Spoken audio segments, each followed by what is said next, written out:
பிரதானமானது சிறந்ததுன்னா observation. Observe பண்ணுங்க, எல்லாமே புரிஞ்சிடும். அவ்வளோதான், அதுக்கு மேலே ஒன்றுமே இல்லை.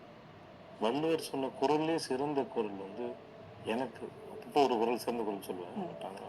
செல்வத்தில் செல்வம் செவிச்செல்வம் அச்செல்வம் செல்வத்தில் எல்லாம் தலை. அதாவது இருக்கிறதுல எந்த சொத்து பெருசுன்னா செவிச்செல்வம், லிசனிங் தான் பெரிய சொத்துன்றாரு. அது செல்வத்தில் எல்லாம் தலை. எல்லா சொத்துக்களை விட தலை சிறந்தது உயர்ந்தது அப்படின்னா லிசனிங் சொல்லுவேன். நான் படைப்பும் அப்படிதான் சொல்லுது. நான் பிறந்த கொஞ்ச நாளைக்கு குழந்தைக்கு வந்து ஆர்வம் கிடையாது, பேச்சு வந்து 1 வருஷம் கழிச்சு மெல்ல வரும்.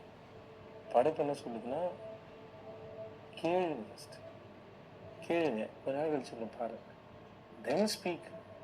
உங்கள் படைப்போட சாராம்சமே அப்படிதான் இருக்கு. இல்லாட்டி படைப்பு வந்து பிறந்த உடனே குழந்தை அம்மா அப்பான்னு பேச வச்சிருக்கு. மற்ற மிருகங்களுடைய குழந்தைகள்லாம் இறங்கி ஓடும்போது குழந்தைகளுக்கு ஏன் கொடுக்கல, ஏன் அதெல்லாம் அது கத்துது, அது கூப்பிடுது, அப்படியே நடக்கல.